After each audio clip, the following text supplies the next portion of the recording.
por favor. ¿Sí?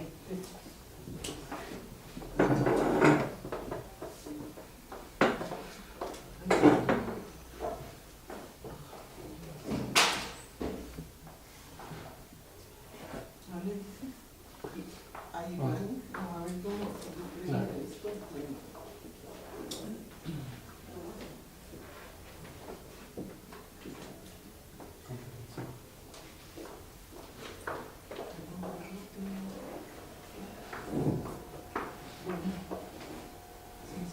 Pues, buenos días. Muchas gracias por estar acá y por acompañarnos. Bueno, pues yo quería comentarles un poco lo que hemos venido haciendo desde Incide Social en materia de este enfoque de prevención social de las violencias y el delito. Yo quisiera acomodarles los antecedentes. Nosotros empezamos a trabajar el tema a partir de los feminicidios en Ciudad Juárez. Cuando en Ciudad Juárez empieza a haber alarma y las mismas organizaciones civiles empiezan a decir aquí algo está pasando, todas las organizaciones se constituyen en un Consejo Ciudadano para el Desarrollo Social y nos invitan a que las acompañemos a tratar de entender cuál es la situación y a tratar de ver cómo las organizaciones podrían proponerle una agenda al gobierno municipal para tratar de prevenir estos feminicidios. Entonces así es como nosotros empezamos a trabajar una publicación que es la situación social de Ciudad Juárez, junto con gentes de las propias organizaciones de Juárez. Y ahí lo que nosotros nos dimos cuenta es que el tema de los feminicidios era como la punta de un iceberg, en donde la problemática estaba en toda la estructura de ese iceberg, cómo se había construido esa ciudad, cómo se habían generado cambios muy abruptos en la ciudad, que el contexto no había podido absorber adecuadamente. Les doy un ejemplo. Durante cerca de 20 años, por el desarrollo de la industria maquiladora, que yo les diría fue más una decisión de especulación de la tierra que de beneficio para la gente, las maquiladoras estuvieron atrayendo mujeres. Empezaron tomando mujeres que había en Juárez, luego las que estaban en el Valle de Juárez en el cultivo del algodón, luego el resto en Chihuahua, luego empezaron a venir mujeres de Durango, y entonces empezaron a hacer, hagan de cuenta, algo así que absorbe mujeres. Y entonces en esa etapa nosotros encontramos que hubo un cambio de lo que es la relación normal entre el número de hombres y de mujeres en edades reproductivas que debería de haber habido. Entonces, en lugar de haber un número mayor de hombres respecto a mujeres en edades reproductivas, en esos 20 años se cambió la tasa de masculinidad y había más mujeres que hombres en edades reproductivas. Y las mujeres, además, muchas se habían movido saliéndose de sus entornos muy subordinadores, mujeres de Chiapas. La película esa de Traspatio es excelente en ese sentido. Mujeres que estaban en Chiapas sometidas a una cultura súper machista, que se salen y se van a la ciudad de Maquila y se empoderan. Porque son las que son contratadas por la Maquila, las que tienen dinero y las que están tomando control de sus vidas, ¿no? Entonces, decimos, bueno, ahí surgen muchos hogares monoparentales, porque ellas establecían la relación, ellas escogían con quién se relacionaban, establecían sus relaciones, pero no querían subordinarse porque Juárez hay una cultura machista muy profunda, aún ahora, muy profunda. Entonces, ahí surgen una serie de niños y niñas en donde pues, las mamás tienen que seguir trabajando. Y el Estado es omiso, el Estado no acompaña este proceso. Juárez es una de las ciudades posiblemente más abandonadas por el Estado, por el propio gobierno estatal, por la federación. Y entonces ellas empiezan a desarrollar esquemas de cuidado de los niños, entre ellas, porque además no vienen con familias, están ellas solas, entonces no tienen a la abuela que les cuide a los niños, etc. Entonces, ahí hay toda una alteración de relaciones sociales, de relaciones entre sexo, que generan un ambiente pues, muy disruptivo de alguna manera.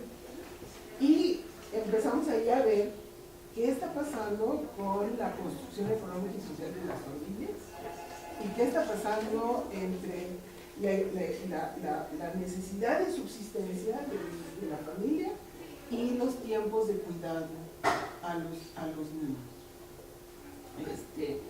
Y esta es una, digamos, de las bases, mucho del trabajo que hacemos en el CIE.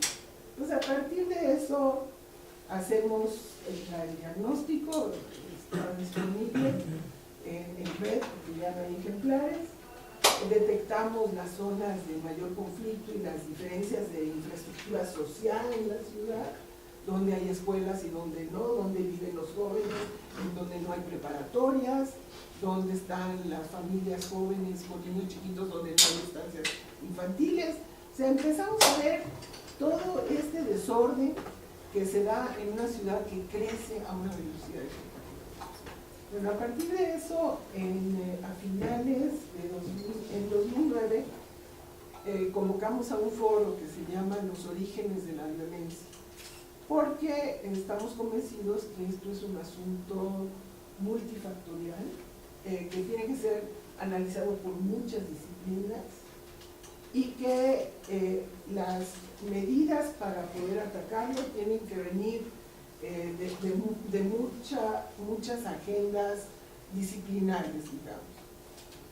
En 2010-2011, el Centro Nacional para la Prevención Social de las Violencias y la Delincuencia nos invita a que les ayudemos a hacer un análisis semejante al de Juárez para 6 ciudades, 2 del norte, Tijuana y Juárez, o actualizar Juárez, 2 del centro, que son Guadalajara y Aguascalientes, y 2 del sur, que son Tapachula y Mérida.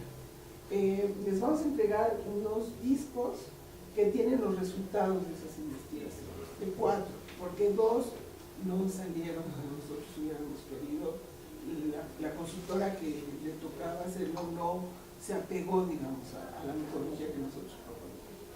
Les vamos a entregar otros materiales que han derivado de esto.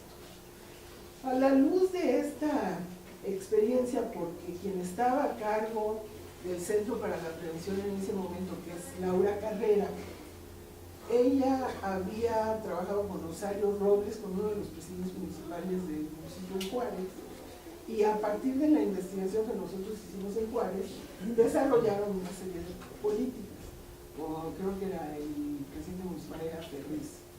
Y con él, por ejemplo, montaron un sistema de estancias infantiles.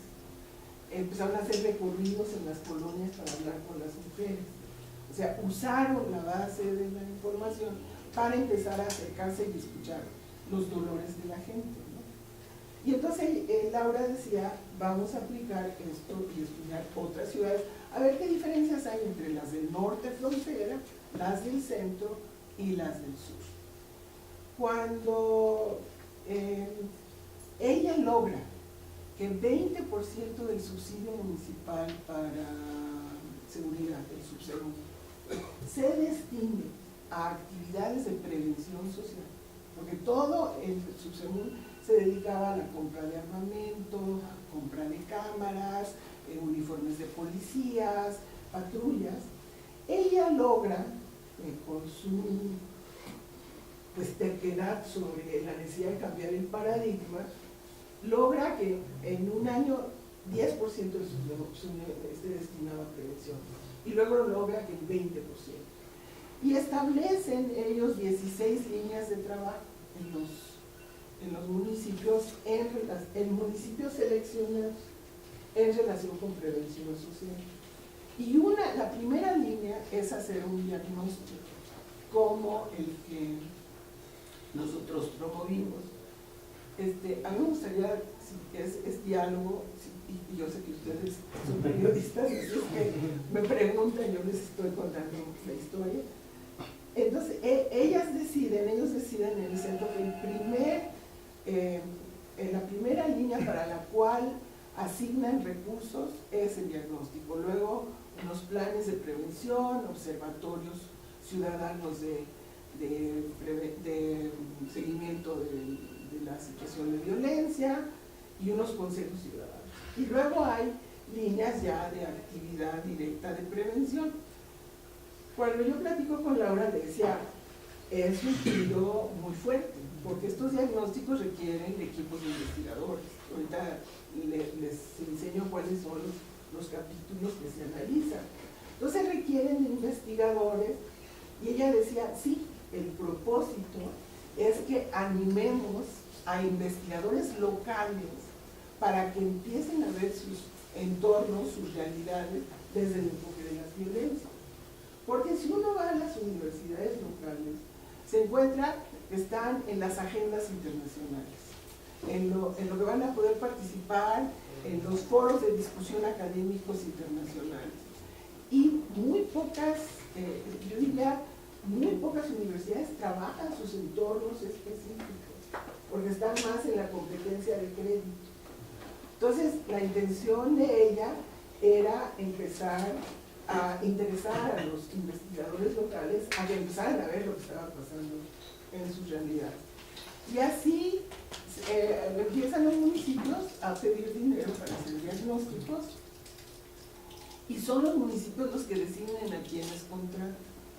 Nosotros intentamos hacer un catálogo de instituciones de investigación y de estudios sociales locales, en donde sabíamos que había las capacidades como para decirles a los municipios, estos son los centros donde ustedes pueden contratar personas locales. Nosotros como organización no queremos entrar a decir háganlo con nosotros y páguenos, no teníamos el mayor interés, sino lo que queríamos es esa lógica, construyamos una masa crítica de investigadores que vayan viendo el enfoque de prevención social.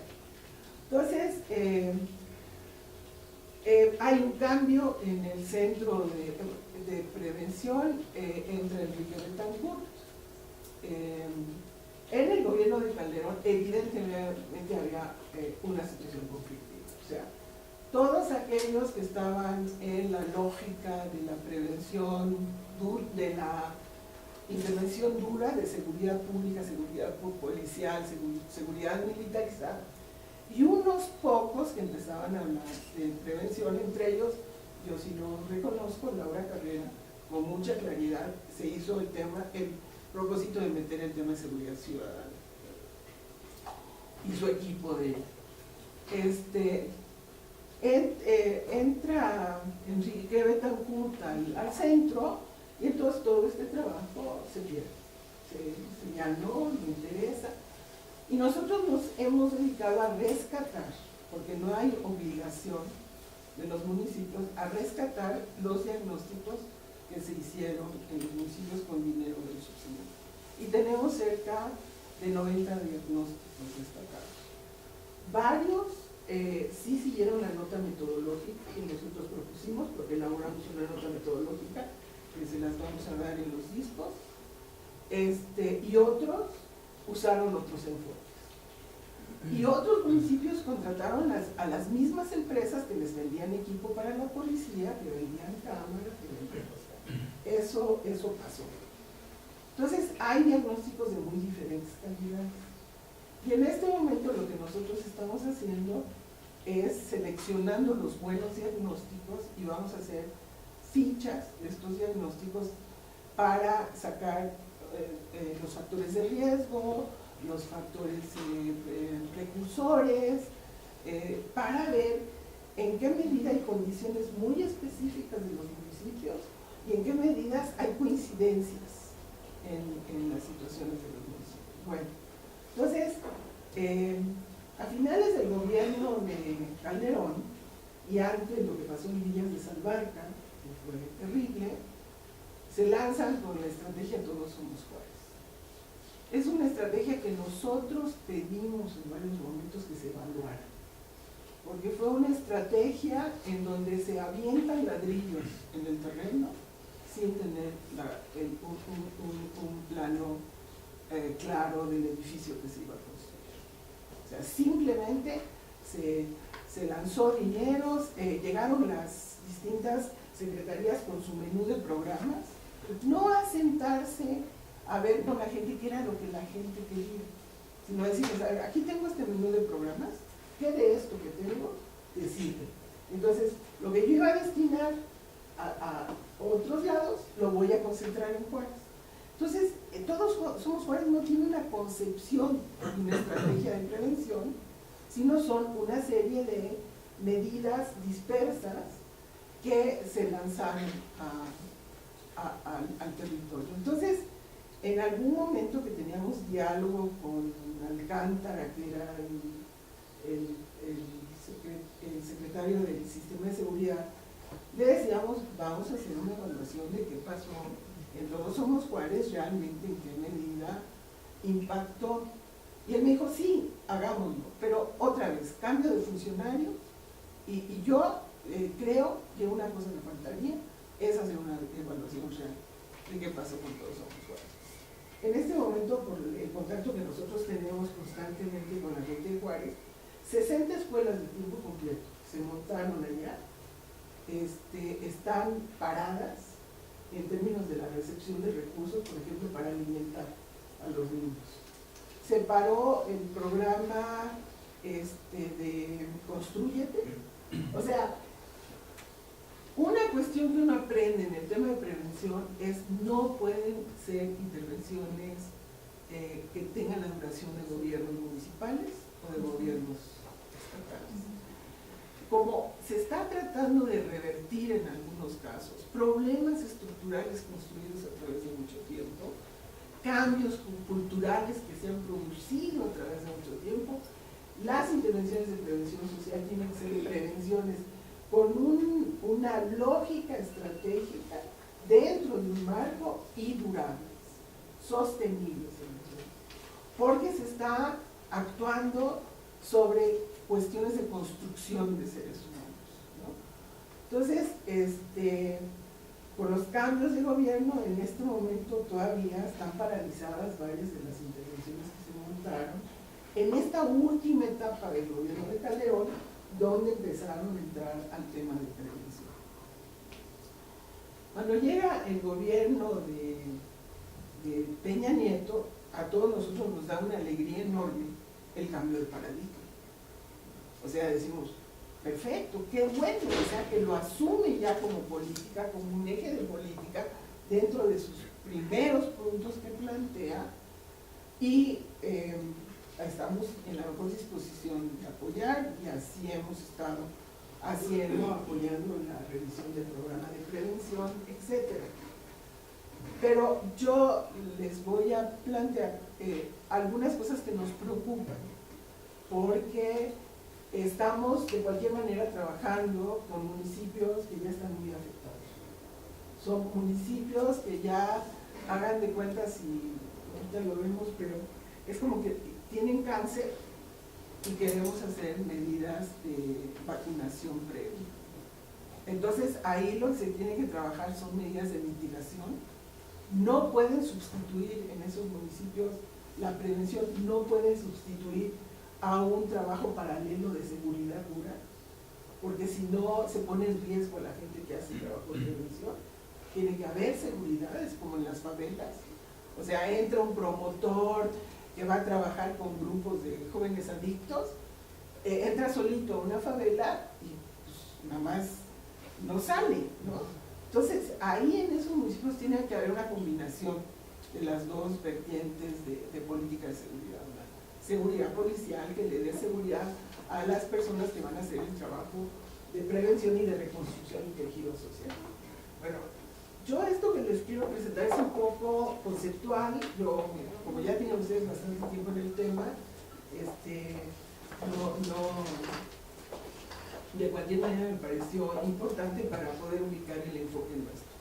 Entonces, decimos, los enfoques de la prevención de la delincuencia y del y de la violencia es del delito. ¿Qué es la prevención del delito? Son entendidos como mecanismos, es irrumpir el mecanismo que produce un evento delictivo o un evento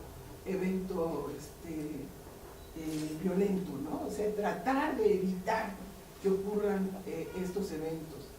Ese mecanismo puede ser originado por tres elementos de fondo, por aspectos estructurales, por aspectos de motivación individual y por las circunstancias en donde ocurren estos eventos violentos o delincuencia. La perspectiva estructural, ¿qué significa interrumpir o intervenir en lo estructural? Y ahí la interpretación es que la criminalidad y la violencia son producto de condiciones sociales, económicas, yo les diría culturales y políticas. Ya no es gratuito, existe un ambiente violento cuando hay condiciones estructurales de violencia. Algunas gentes dicen, bueno, si hay un racismo o una discriminación sistemática hacia los grupos indígenas en un momento van a explotar y no van a seguir aceptando siendo sectores subordinados, ¿no?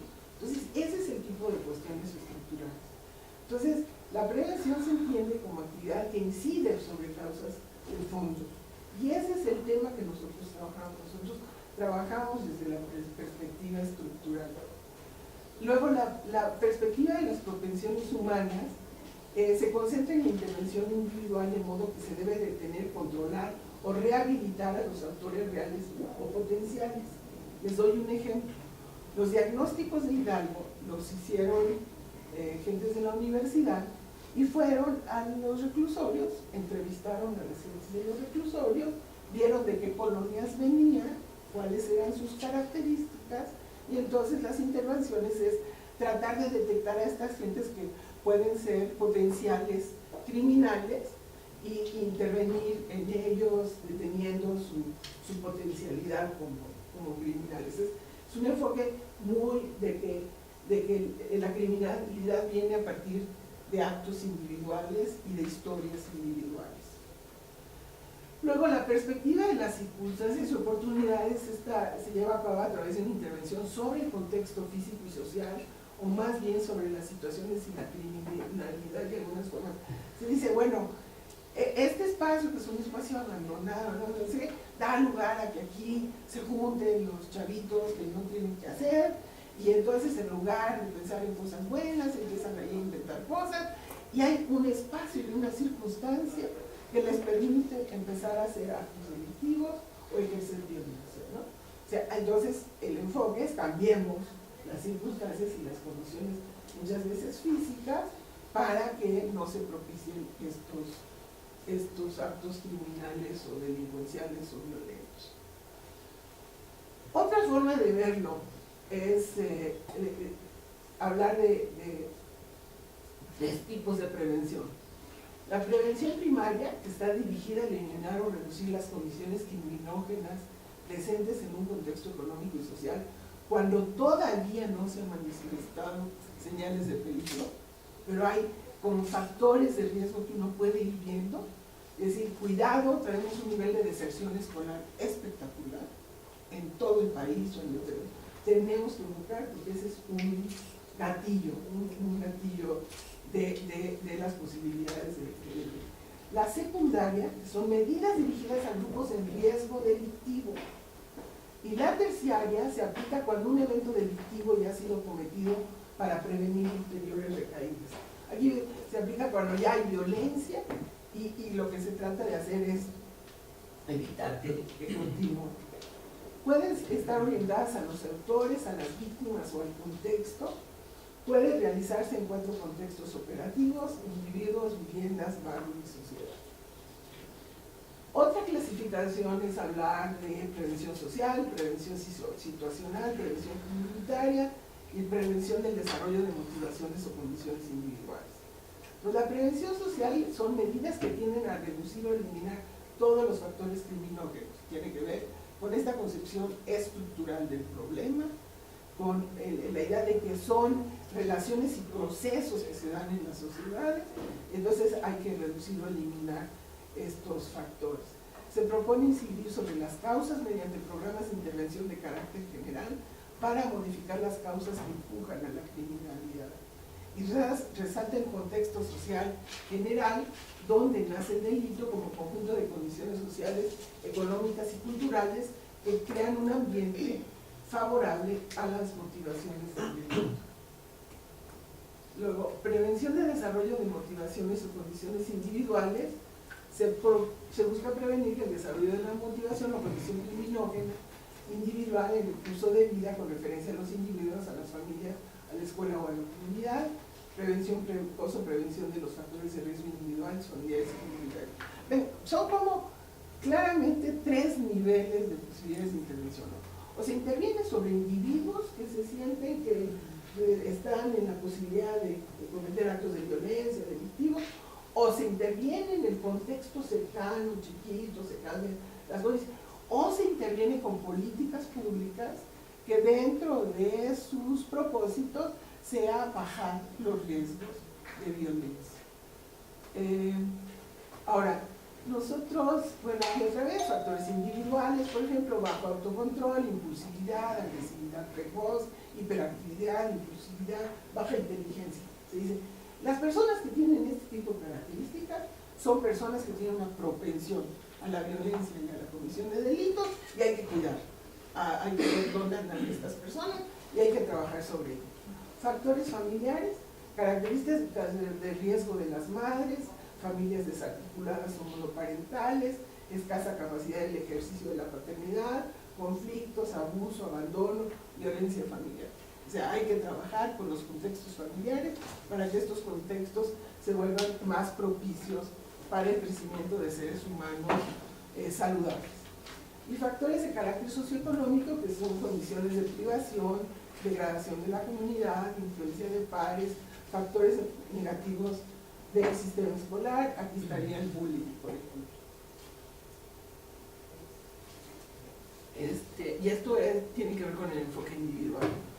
Luego, la prevención situacional interviene en el contexto para reducir o modificar los factores que crean o favorecen las oportunidades delictivas y de autores racionalmente motivados, reducir oportunidades de aumentar los riesgos de cometer delitos. El tema de penas, por ejemplo, es meter penas y consecuencias de la comisión de delitos.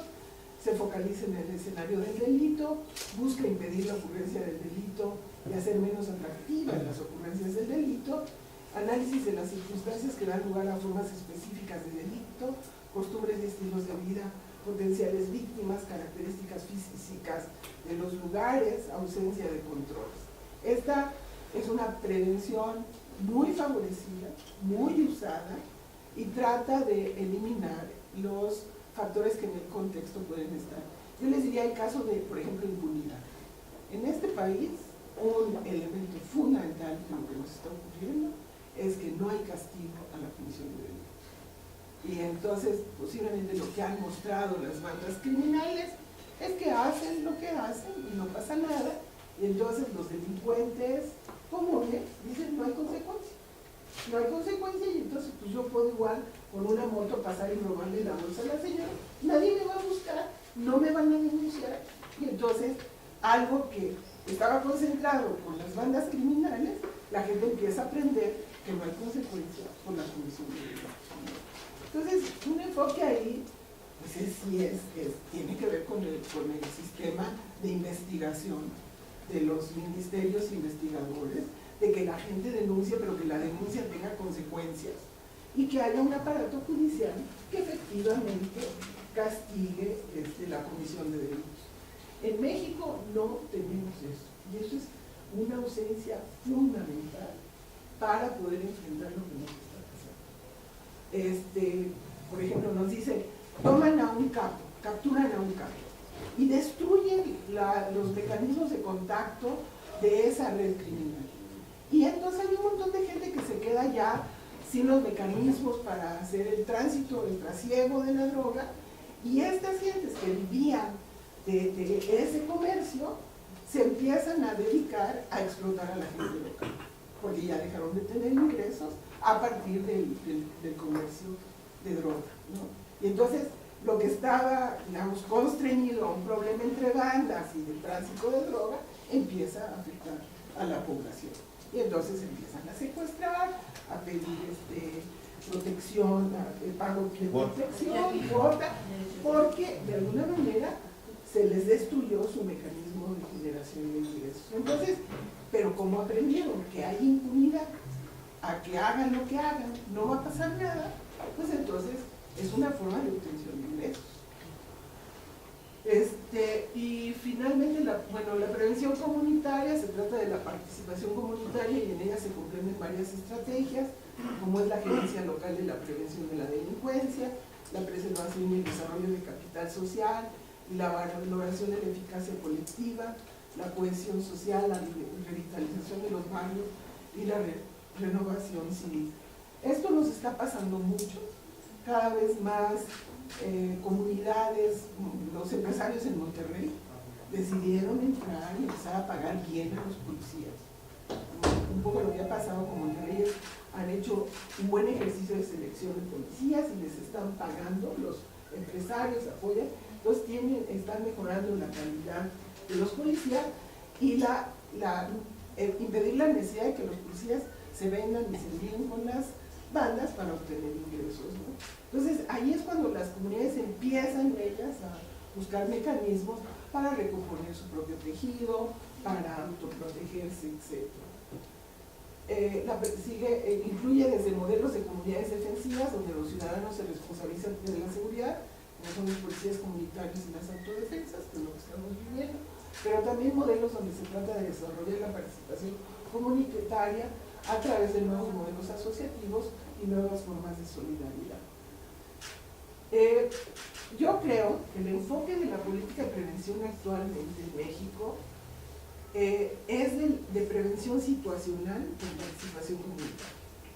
O sea, están tomando polígonos específicos, no es que se generen servicios públicos, sino que convocan a que sea la comunidad, las organizaciones civiles, las que lleven a cabo estas actividades.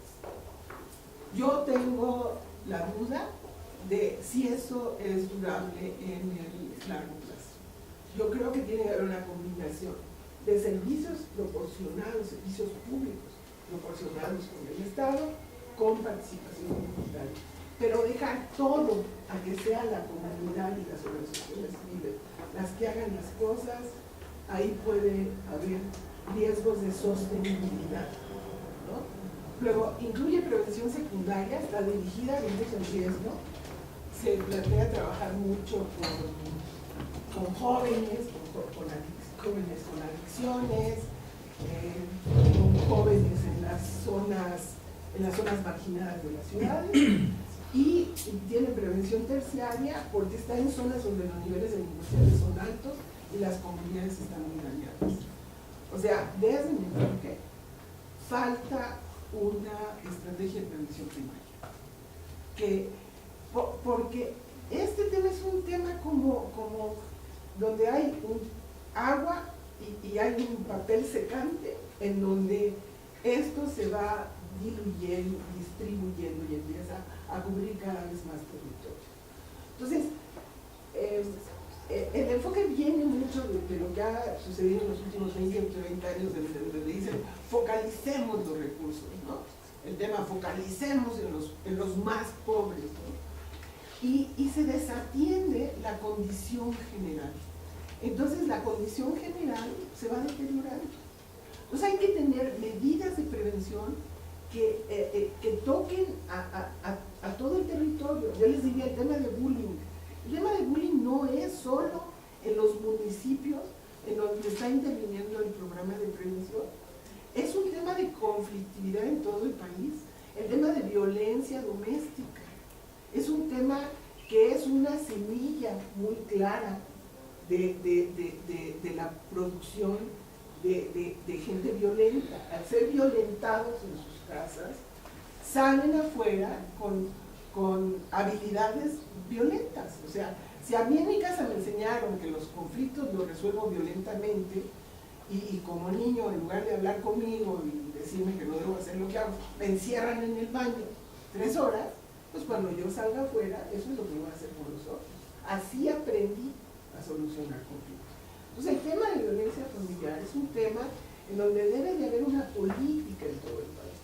Por eso nosotros decimos, tiene que haber prevención primaria. Tenemos que considerar que el país está, y no es solo el país, es el mundo.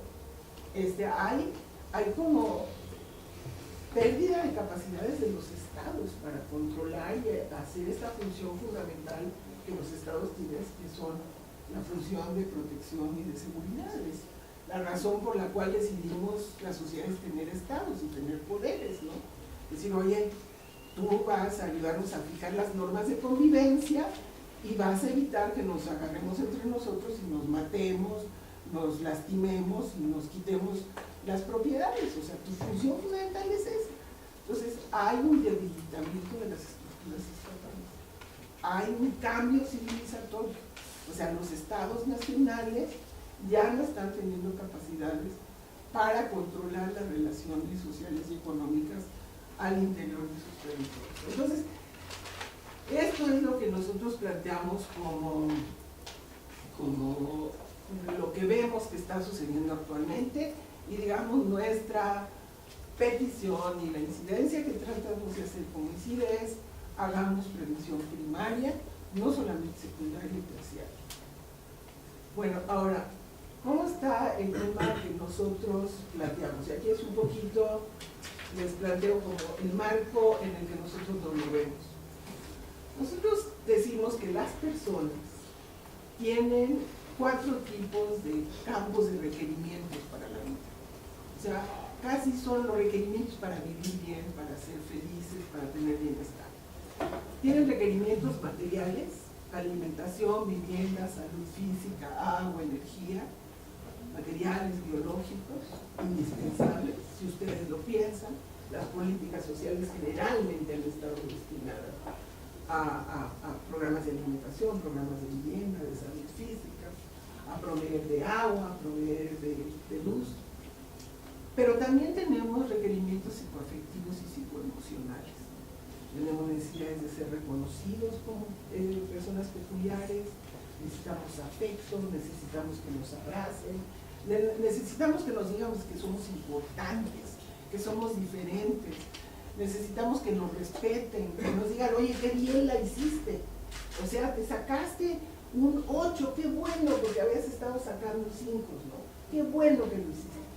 Hay una necesidad muy grande de desarrollo psicoafectivo y psicoemocional.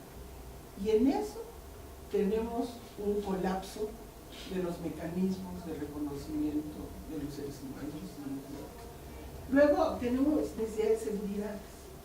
Yo les diría que es como el elemento que ha estado subyacente en políticas sociales desde finales del siglo XIX.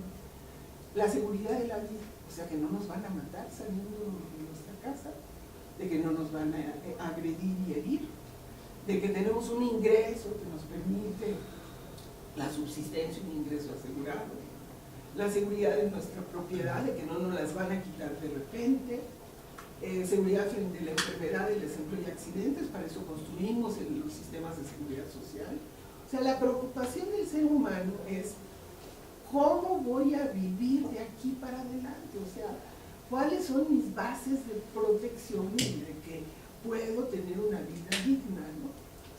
Y finalmente, requerimientos culturales que empiezan por saberes para la vida, saberes que no valoramos, que generalmente son proporcionados por las familias.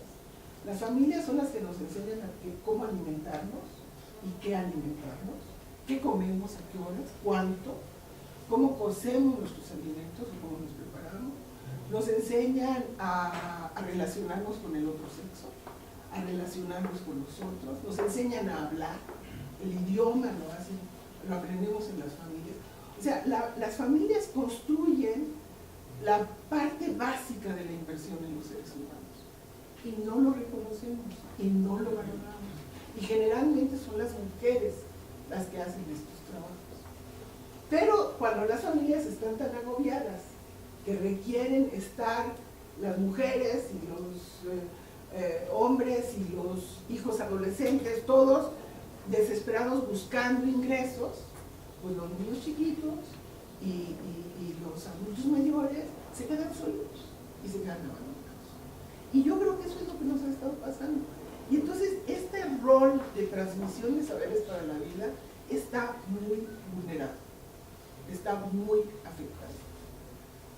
Luego, bueno, el acceso al conocimiento, que es un tema ahora de la modernidad muy importante. Todos requerimos saber cómo surgieron los planetas y qué está pasando con el cambio climático. O sea, ese acceso también es muy importante. La educación, generalmente pensamos en educación escolarizada, pero hay educación informal y educación no formal. Información es otro requerimiento que tenemos. Ahora, si no estamos informados, estamos fuera de la vida actual. Requerimos acceso a la tecnología, tal vez ahora es uno de los requerimientos más fuertes para los jóvenes, tener la última app para meterle en el teléfono y el último modelo del teléfono, pero eso debería de ser para todos los... Entonces estos son 4 requerimientos. Lo que nosotros decimos, traemos un lío muy fuerte con la construcción emocional de los niños y de los adolescentes. Afortunadamente, desde hace 10 o 15 años, hay ya todo un trabajo de educación emocional,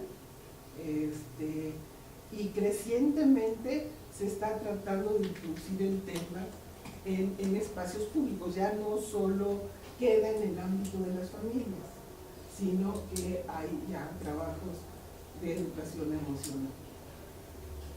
Los agentes que proveen estos requerimientos, bueno, son las familias, la comunidad, organizaciones, iglesias, sindicatos, bandas, el mercado y el Estado. Y lo que nosotros creemos es que había un pacto implícito de qué le tocaba a quién en la generación del bienestar de los seres humanos. ¿Y qué se refería a economías industriales? O sea, en la economía industrial el Estado ayudaba educando trabajadores para las industrias, proveyéndolos de seguridad social y de salud, y le quitaba ese trabajo a las familias que en un momento lo hacían. Entonces había un cierto acuerdo de que la familia iba a cuidar, iba a encargarse de la crianza, iba a desarrollar estas bases de los seres humanos, incluso las mujeres, y el mercado iba a ser un proveedor, pero esencialmente la relación era familias-Estado. Lo que nos está pasando es que esto se modificó y ahora se le pide más a la comunidad. Se les dice, a ver, organizaciones civiles, ustedes empiecen a proveer estancias infantiles, o mercado, tú hazte cargo de las diálisis que antes hacía el Estado en el Seguro Social. O sea, se han modificado responsabilidades, quedando algunas responsabilidades sin quien las realice. Y yo insisto, el aspecto psicoemocional se está quedando muy vacío. Y entonces estamos generando gente enojada, violenta, sola, que está buscando alternativas y sentido de la vida, porque ya el entorno no se las está dando. Bueno, yo aquí ¿qué estamos entendiendo por violencias? Nosotros decimos, las violencias son múltiples, multifactoriales y derivan de procesos y situaciones complejas de los ámbitos económico, social, cultural y político que se interrelacionan en territorios determinados. Ahora en la mañana estábamos en una conferencia de prensa y yo decía que, por ejemplo, las discusiones de los políticos, en lugar de dirimirse en las urnas, con el voto ciudadano, utilizan herramientas de protesta social, les pagan a jóvenes para golpearse unos a otros y decir, no, es que Macera no pudo controlar, no, es que Ebrard no sé qué, no, es que Peña Nieto y Osorio Chong se golpeaban en la prensa, ¿no? Bueno, ahora utilizan el territorio y las herramientas de protesta de la sociedad y de los ciudadanos para pegarse entre ellos. Y eso genera violencia, porque se van agotando los instrumentos de protesta pacífica, y entonces la gente dice, bueno, yo hago un desplegado y ya nadie me hace caso. Mando cartas a los senadores, ni me hacen caso. Me voy mejor y me paro enfrente de un edificio y paro el tránsito, ¿no? Y entonces, pero en eso se meten los políticos y meten gente para que hagan un borlote. Claramente lo que acaba de pasar en la Comisión de Derechos Humanos fue eso. Los chicos que iban a hacer su protesta silenciosa levantando mantas no conocen a la chica que se subió a parar a Mancera hasta el estrado. Problemas de seguridad, ¿no? Pero ellos mismos dicen, no, es una gente que nosotros conocemos. ¿Por qué entró esa muchacha ahí? ¿No? Entonces dice uno, esos son el tipo de procesos y situaciones complejas que tienen que ver con broncas políticas que en un momento dado alimentan las situaciones de violencia, pero igual hay cuestiones económicas. Miren, yo acabo de estar en Sinaloa y resulta, en el norte de Sinaloa, en la sierra, las comunidades están siendo desalojadas, están huyendo. ¿Por qué? Porque hay una connivencia entre las empresas mineras y las bandas del crimen organizado. Están absolutamente ligados para desalojar a las comunidades y que las comunidades ya no protesten por el abuso y uso de sus recursos mineros. Y hay así un fenómeno en este país de 3, 4 años son los desplazados. Y calculamos que tenemos ya 200.000 personas desplazadas en este país. Y tiene que ver con la pelea económica por el recurso de la costa para hacer desarrollos turísticos, o con el yacimiento minero que está ahí abajo y que es protegido por la comunidad indígena. Entonces lo más fácil es quitarlos de ahí, pero lo que se está buscando es un beneficio económico. Bueno, se producen así espacios propicios para el ejercicio de la violencia, personas y grupos que ejercen violencia y personas y grupos en riesgo y víctimas de la violencia. O sea, empezamos en este país desde hace 5 años a hablar de víctimas y de los grupos de víctimas y las organizaciones de víctimas. Y empezamos a hablar de huérfanos y de personas discapacitadas por armas de fuego y de desplazados y de una serie de categorías poblacionales que nunca habíamos tenido.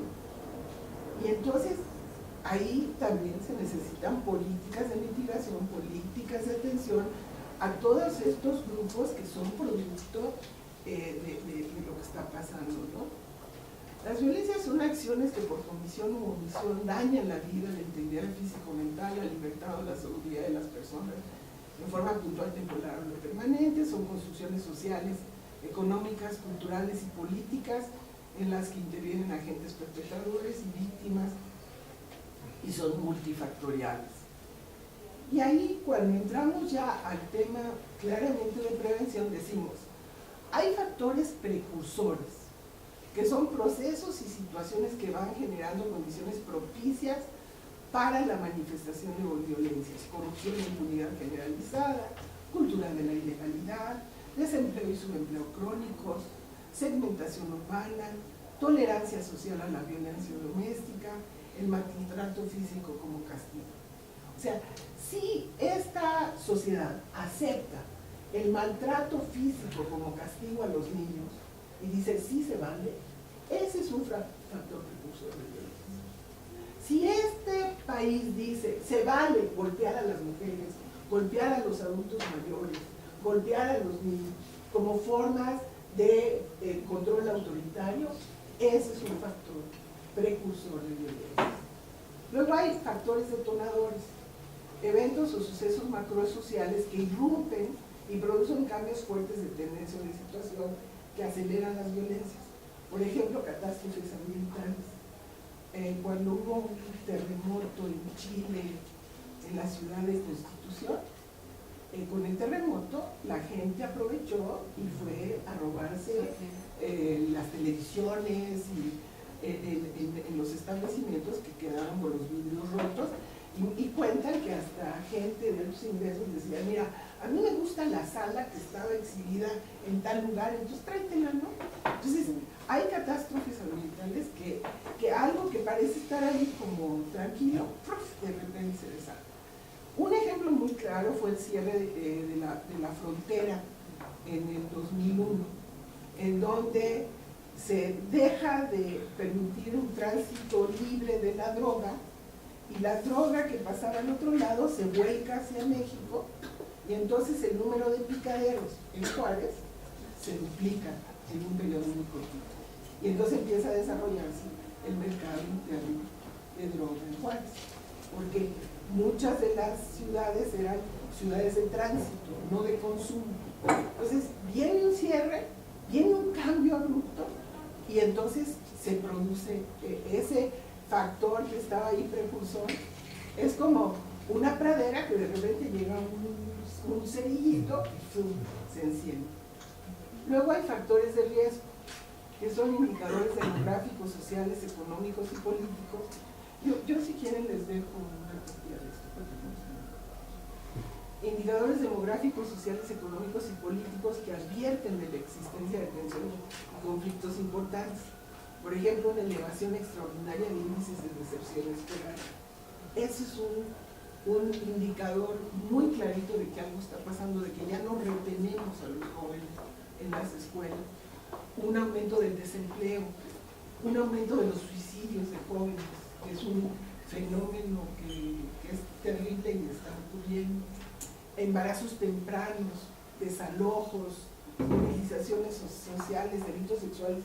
Cuando las tasas de este tipo de situaciones muestran cambios, están advirtiéndonos que algo está pasando, que ahí hay alguna cosa está sucediendo. Pero también hay factores de contención, capacidades, conductas, agencias o colectivos que favorecen salidas pacíficas a los conflictos y a las tensiones, organizaciones de promoción de la paz, espacios sociales de encuentro, relaciones sociales de proximidad, por ejemplo, todo este tema de las policías de proximidad que trabajan con la comunidad, altos niveles de organización y participación. Esos son factores de contención, y la prevención lo que trata es de montarse sobre esos factores. Primero, de evitar que se destruya, y es todo esto del tejido social. Cuando hay un fuerte tejido social, ese fuerte tejido social constituye un factor de contención, porque quien viola las reglas del tejido social va a ser sancionado por su propia comunidad, y lo van a excluir o lo van a atacar. Y no hay necesidad de que cada uno de nosotros traiga un policía en la espalda, porque existe una serie de normas y arreglos sociales en donde si uno comete alguna cosa que sale de la norma, va a ser sancionado socialmente. Entonces, por eso cuando hablamos de prevención decimos hay que cuidar el tejido social y hay que desarrollar tejido social, porque es un factor que evita que sean agentes externos que nos estén cuidando de que no nos matemos, de que no nos robemos y de que no abusemos unos de otros. Entonces, este país, por ejemplo, ha entrado muy tardíamente a todo lo que es educación para la paz. En otros países yo conozco gente que tiene 20 años trabajando en educación para la paz. No era un tema en México. Y yo creo que hay que trabajar mucho en educación para la paz, en las formas de solución de conflictos, porque somos un país profundamente autoritario, desde la casa hasta el gobierno, y no sabemos dirimir conflictos aceptando y escuchando al otro, ¿no? Entonces, esos factores de contención son un elemento fundamental en los temas de prevención. Entonces, lo que tratamos es de detectar los aspectos de la vida económica, cultural, social y política locales que generan oportunidades o motivaciones para las violencias y la comisión de delitos. Y así también los recursos individuales, familiares, comunitarios y públicos para mitigar, canalizar, impedir o controlar las violencias y la delincuencia. Eso es de lo que se trata cuando trabajamos estos diagnósticos. Bueno, esto es contexto les voy a poner ya, para terminar, los ámbitos de análisis que hemos tomado en estos materiales que les vamos a entregar. Analizamos 5 temas, realmente el último lo agregué recientemente. Analizamos el territorio, el poblamiento, el medio ambiente y el ambiente físico del municipio, ciudad o localidad. O sea, ¿dónde está la ciudad? Está en la frontera, está en la costa, está en una vía donde transita la droga. Por ejemplo, Lázaro Cárdenas está en un lugar en donde Lázaro Cárdenas toda la vida va a tener problemas, porque por ahí entran los precursores y salen las anfetaminas, y por más que queramos hacer cosas para mitigar y eso, Lázaro Cárdenas está en una zona del mercado internacional de la droga que va a hacer que Lázaro Cárdenas siempre tenga problemas. Entonces, ¿dónde está el municipio? ¿Dónde está la ciudad que vamos a trabajar? La población, las familias y el capital social local, las condiciones de bienestar y seguridad humana de la población, la cultura y las relaciones humanas, y ahorita les abrimos esto, las capacidades de protección institucional de la seguridad de las personas en el municipio o ciudad.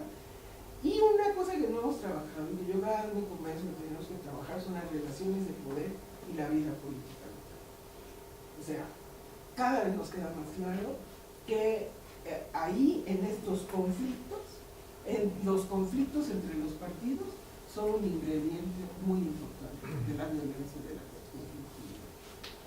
Bueno, en el territorio vemos ubicación y extensión territorial del núcleos urbanos y de las localidades rurales, y analizamos cómo ha crecido la vivienda y la infraestructura rural y urbana. Y yo les diría que de todo lo que hemos analizado, lo que nos aterra más es lo que ha pasado. Las ciudades crecen en extensión horizontalmente mucho más rápido que el aumento de la población. O sea, hay un tema de especulación de la tierra. Entonces, les doy un ejemplo. En Juárez, las familias vivían en el poniente de la ciudad, familias ya de 2, 3 generaciones estaban en el poniente de la ciudad. Y entonces de repente empieza una política de vivienda, no sé qué, y compran terrenos, porque se libera la venta de terrenos con el cambio del 27 Constitución, y se van al sur-oriente. Para ir del sur-oriente al poniente son 2 horas que se tardan las mismas. Entonces las familias jóvenes dijeron, ¡ay, qué bonito! Nos están haciendo casas, nos dan créditos, y se van con sus niños chiquitos al oriente. Pero ahí las casas míseras de tamaño, absolutamente hacinadas, muchas casas, malos materiales, pero el problema es más grave, sin servicios sociales. Entonces, las familias jóvenes, ¿a dónde dejo a mi niño? Yo me tengo que ir a trabajar, mi mujer se tiene que ir a trabajar, ¿qué hago con mi niño?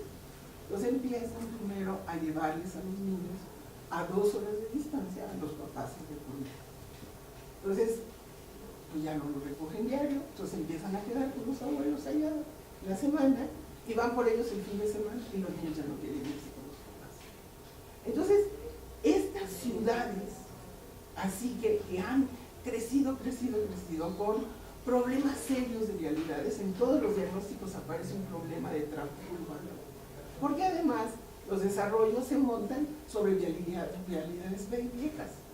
Y entonces las vialidades que estaban construidas para dar un servicio a una cierta densidad poblacional, ahora tienen unas cargas de coches, en donde el señor sale en la mañana de su miserable vivienda de 2x2 de la que está pagando un crédito, se golpea ahí en una casa para poder arreglarse con el hijo y con la señora en un espacio pequeñito.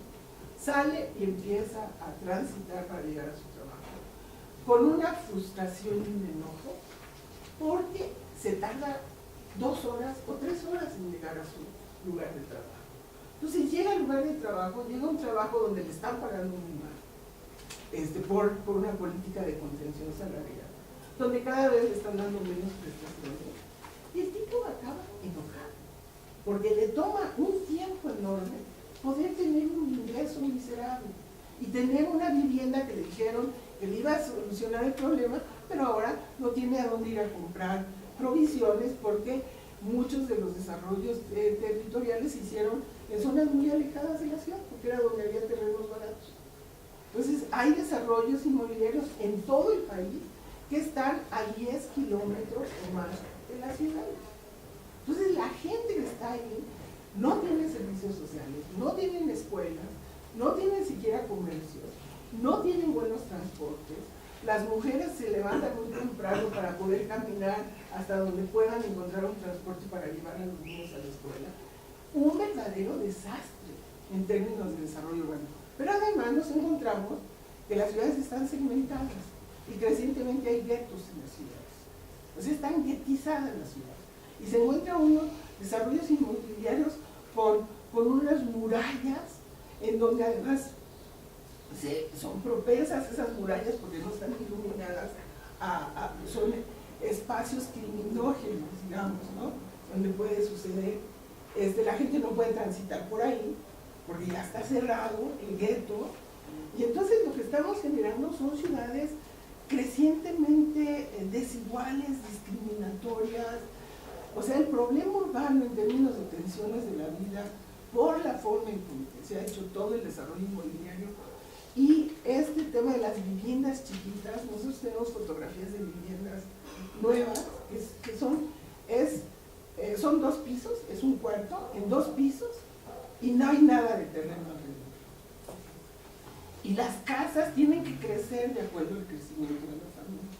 Entonces, ¿qué hace la gente? Bueno, pues tiene coche, el cuarto de abajo lo usa como garage, entonces todos viven en el cuarto de arriba. Es doloroso lo que ha estado pasando en términos de crecimiento de viviendas y son espacios precursores de violencia. Una cosa que no hemos estudiado suficientemente es qué ha pasado con los desarrollos inmobiliarios de los años 50. El Rosario, estos que fueron desarrollos así ejemplares en el mundo, son lugares donde hay una enorme violencia y no hemos hecho análisis. Bueno, yo les diría que de todo lo que les voy a comentar, esta parte nos tiene súper preocupados, porque no son espacios para la recreación de la vida, no son espacios para la recreación del tejido social. Llegan gentes de muy diversos lugares, no se conocen entre sí. Y entonces, si ustedes ven los estudios que hay del Latimarómetro, el que acaba de sacar el INE, lo que domina en esta sociedad es la desconfianza. Desconfiamos de las personas y desconfiamos de las instituciones. Y estos espacios que estamos generando como espacios de vivienda no están siendo espacios de construcción de confianza y de tejido social.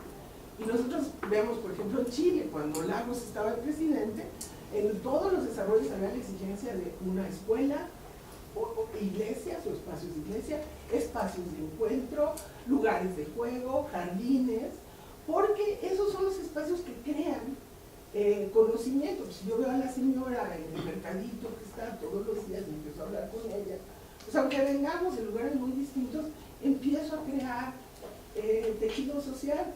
Pero si lo único que me construyeron fueron calles muy angostas, donde a veces ni los carros de basura entran en esas calles, y no hay ningún espacio de encuentro de ese núcleo nuevo que se hizo, pues estamos generando la desconfianza y abundando en la desconfianza. Entonces yo les diría, si ven en los diagnósticos, por ejemplo en el de Guadalajara es un excelente capítulo de Siqueiros, un urbanista muy bueno, y el de Tijuana son los 2 primeros capítulos. Si no leen nada más de los diagnósticos, por eso lo leen, van a ver, y ese es un claro factor precursor de violencia, porque no genera tejido social y al contrario está tensando a las personas.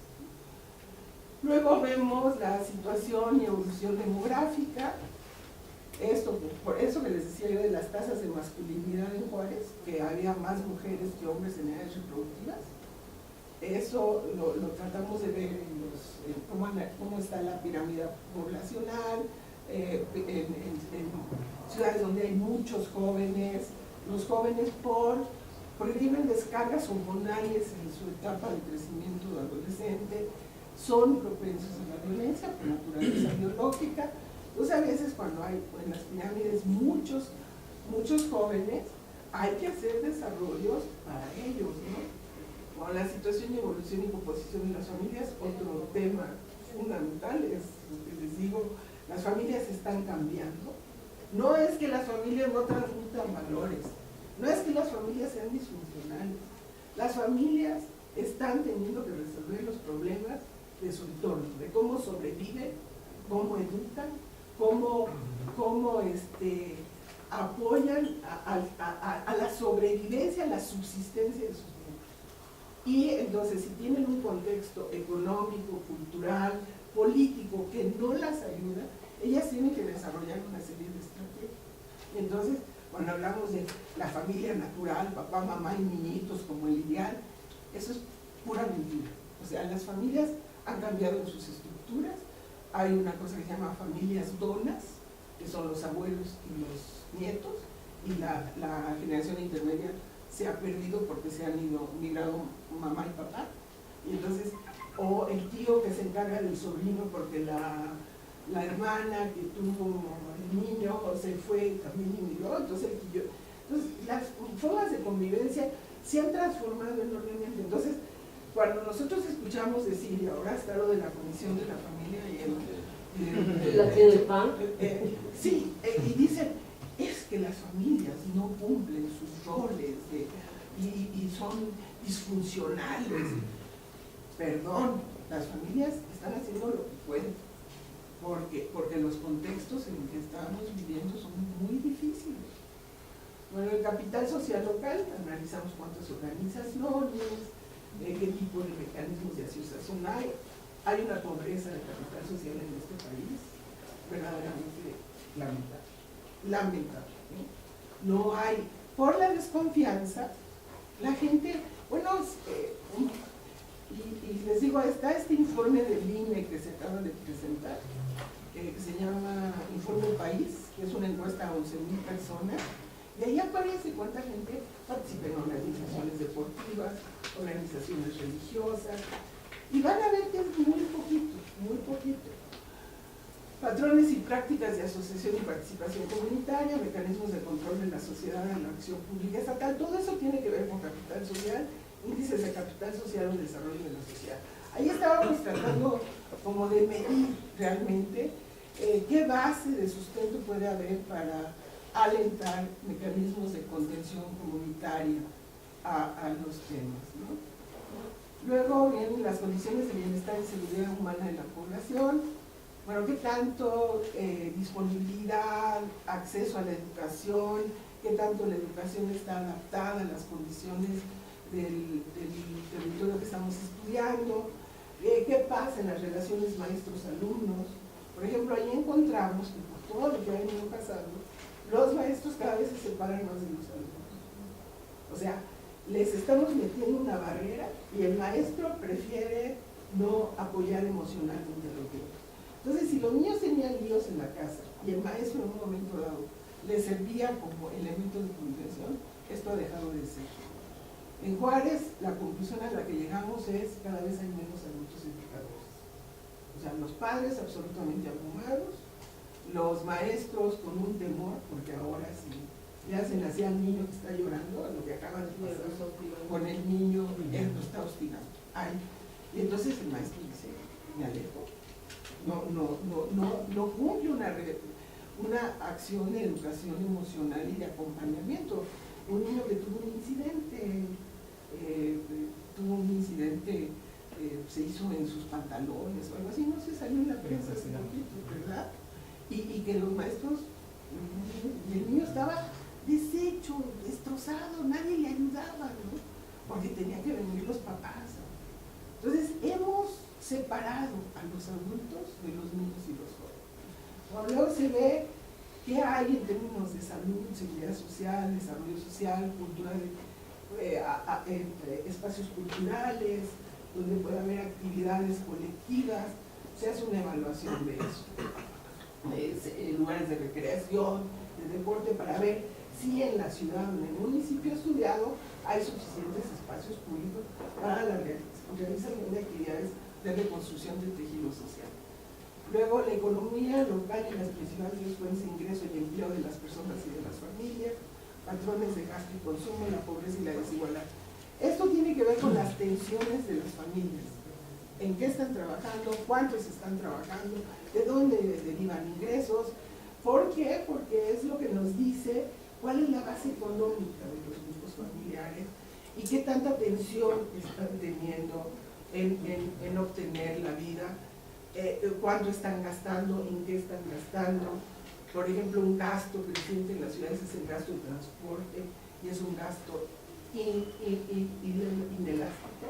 La gente no puede dejar de gastar en transporte, entonces sacrifican otras cosas. Bueno. Luego, la cultura de las relaciones humanas, patrones y prácticas de discriminación y exclusión vigentes en el contexto social local. Es todo el tema de discriminación, es un tema base de violencia.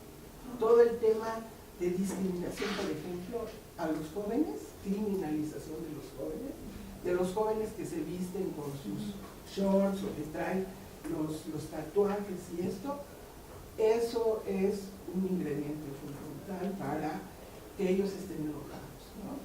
Luego, los medios de comunicación en la construcción de la violencia. Cuando empezamos a hacer esto, los estudios son escasísimos, son escasísimos. En las 4 ciudades van a ver cómo la nota roja era usada para vender periódicos. Y entonces, a veces, prensa que no hacía eso, como ven que eso atrae y vende, empezaron a subir la nota roja. En un tiempo se planteaban los casos de violencia familiar. Ah, no, ahora es mejor los descabezados. No sé, creo que ha bajado, ¿no? Ha bajado. Pero los medios de comunicación son sujetos de violencia y propician violencia. Son las dos cosas, ¿no? Ahí están los capítulos de esto. Cultura de la legalidad local y de actividades legales precursoras de la ilegalidad, corrupción e impunidad. Les doy un caso: Juárez, Tijuana, todas estas ciudades crecieron bajo un concepto de servicios ilegales al otro lado. O sea, era donde se hacían los divorcios, los abortos, donde iban a comprar servicios sexuales, donde se vendía alcohol cuando estaba la ley de prohibición. Esas ciudades crecieron en un concepto de violación de reglas, porque era lo que les daba trabajo a la gente. Y entonces la base cultural es una base de transgresión, de vivir en la transgresión. Porque además mucha gente dice que las leyes son producidas por gente que no conoce lo que está viviendo la gente. Entonces, muchas leyes en este país no tomaron en cuenta lo que estaban viviendo en las ciudades de frontera. Por muchos años había protestas en las ciudades de frontera por decisiones tomadas en el centro. Entonces, hay veces que la gente dice: yo no cumplo la ley porque yo no hice esa ley y no me corresponde. En las leyes muchas veces, lo que va a pasar con la Comisión de la Familia, es mi concepción de lo que es la familia y de lo que es la familia funcional, es la que le voy a imponer a todos. Entonces, a veces las leyes no hacen resonancia con la gente y eso es un motivo de no cumplirlas, ¿no? Pero bueno, ahí hay el capítulo de Tijuana es excelente sobre cultura de la ilegalidad. Luego, las capacidades de protección institucional. Ahí el Centro de Protección nos pidió de prevención que hiciéramos un diagnóstico general de las instituciones de seguridad en las ciudades que se estudiaron y de la procuración, administración e impartición de justicia y las políticas de control. O sea, la parte dura de los mecanismos de seguridad, porque a veces, cuando esto está muy débil y no hay mecanismos de denuncia, espacios donde realmente la gente pueda obtener los servicios de protección, pues se vuelve también un elemento en donde la gente no tiene a dónde denunciar. Y como la justicia está en manos de los estados y de la federación y no a nivel de los municipios, hay veces que no hay instalaciones para donde la gente pueda acudir. Bueno, eso también se estudia. acabo ya. Las preguntas fundamentales es cómo contribuye la situación, la evolución y la transformación de esos ámbitos de la vida de los seres humanos y en la construcción de espacios, personas y grupos violentos. O sea, cómo estas situaciones, esta violencia en las escuelas, falta de espacios públicos, falta de espacios de justicia, contribuyen a la generación de espacios, personas violentas. ¿Cómo se ven afectados esos ámbitos por la violencia? O sea, cómo la violencia incide en la educación, incide en el espacio público. ¿Qué capacidades y procesos y recursos existen en esos ámbitos que permitan tramitar los conflictos pacíficamente y den contención a las violencias? ¿Cuáles serían aspectos económicos, sociales, culturales y políticos críticos, focos rojos, donde sería necesario y posible realizar intervenciones públicas, privadas y sociales para prevenir, amortiguar y revertir las violencias y su reproducción? ¿Cuáles serían las intervenciones más pertinentes y críticas en esas materias? ¿Cuáles serían los obstáculos y las precondiciones para llevarlas a cabo? Otro ejemplo, una cosa que concluimos con toda claridad en nuestros trabajos es que la forma en que están constituidos los gobiernos municipales, lo que llamamos la arquitectura institucional municipal, está totalmente fuera de él. O sea, hay que cambiar toda la concepción de gobierno municipal. Les hemos echado un montón de cosas encima. Ellos son los que ahora se encargan de dar los permisos de uso de suelo. Y cuando llegan las grandes inmobiliarias, pues el presidente municipal se queda temblando, si no es que se pone de acuerdo con ellas para darles permiso para construir. Pero una gran inmobiliaria que se pone con un presidente municipal, el presidente municipal no tiene nada que hacer. Y ellos son los que dan los permisos de uso de suelo. Entonces, esta descentralización que traemos desde los 90 se ha hecho sobre una estructura, una arquitectura institucional municipal que ya no tiene la capacidad para enfrentarla. Y cuando hablamos de prevención, decimos los gobiernos municipales son los que tendrían que tener más instrumentos y más capacidad. Nos cambiamos cada 3 años. Vean lo que pasó con Vive Feliz y la Línea Verde que montó Lorena Martínez en Aguascalientes. Es un programa ejemplar que les estoy pidiendo que les den una evaluación de que hicimos de ese programa. Pero ella supo jalarse recursos federales, supo alinear a todos sus servidores públicos en el municipio, tenía lío con el gobernador, o sea, no pudo jalar recursos estatales, y marcó una línea clara de prevención. Lorena duró 3 años y el presidente municipal actual, panista, manda al demonio la política.